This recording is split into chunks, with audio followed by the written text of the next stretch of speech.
Hi everyone, welcome to this video in this new series on YouTube that I'm doing that's more of like a podcast style, tip style, answering your questions. So this one is all about the best places to sell your art in 2025. I'm going to focus on what I think are the 4 best places to sell your art in 2025 because I don't want to overwhelm you with a lot of different ideas. I don't think it's a good strategy to try a lot of different ways of selling your art at once. So we're going to talk about some ideas for what might be best for you depending on what kind of work you make and how you like to sell.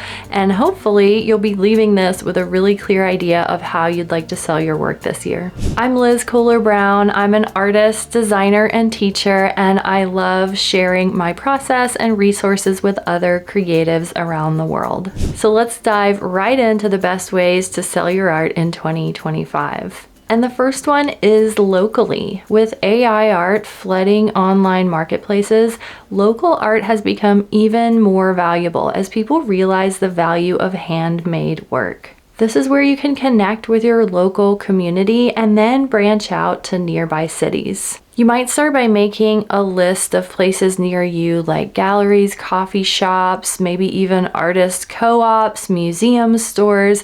The list goes on. And of course, it depends on where you live. Some people are going to live in an area with a lot of these. Some people are going to say, there's nothing like that near me. So that's a sign that this probably isn't the best method for you. But for some people, you maybe haven't even tapped into that local market. Once you get your work in a few of those, you can then have that list to share with people in nearby cities and say, hey, I have my work in these 5 shops. Would you like to also carry my greeting cards or calendars? Now, if your art is like local themed, even better. That is going to be an easy foot in the door for things like museum shops and galleries. So you might start thinking about for 2025, could you start becoming a member of your community in a bigger way if you haven't already? So talking to those gallery owners, taking some samples over, trying to make a meeting, when's the best time for me to come over, even a simple phone call can get that process started. So share it out in the comments if you have some ideas about where you've sold your work locally. I probably didn't list them all, and I think it would be amazing if we had a huge big list. So think about it. Where could you personally sell your work locally? And give us some ideas here in the comments. Before we cover the other 3 ways to sell your work in 2025, I want to point out that I have a free guide all about the ways to sell your work. Over 100. I don't want to overwhelm you, but there's a lot out there. And this is a free guide that you can get right below this video where I go into all the ways that I've sold my work. I talk a lot about my story of how I got started and some platforms that have worked really well for me in the past. So go ahead and pick up that guide if you haven't done so already. The next one is custom work. In the age of cookie cutter AI art and the over templatization of the graphic design space, buyers are seeking more custom work that speaks to their personality. Think about pet portraits, home drawings, engagement illustrations, and other personalized custom work because that is on the rise. Imagine how special it is to hold a portrait of you in front of your home, or just a picture of your home that's been illustrated by an artist. Same idea with pets and kids, or even the first letter of your name or your last name or anything like that, that is this really personal, special, custom moment for the customer. This can really take your art from, being sold on something like print on demand where you have no connection to your customer to suddenly having this fun and engaging relationship with your customers.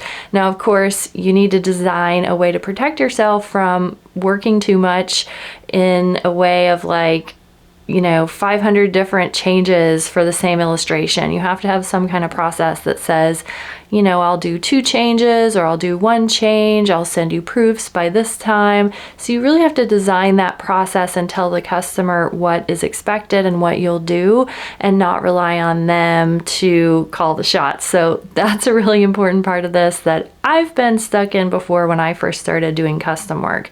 But in the end, I think, especially in this age of AI DIY art, we need to think about what makes us unique as artists. And I think what that is being able to talk one-on-one with a person and getting information about what kind of art they would like to see and how they'd like to bring their own personality and style into that. So if you've done that before, or if you have any thoughts on that, tell us below in the comments. Next is Etsy. Selling on Etsy puts your work into search engines in a way that helps you get found by buyers, licensors, and shops. You can use your Etsy shop to build an email list for a future brand launch. So don't necessarily just think about Etsy as something that you're only doing right now to make a few dollars.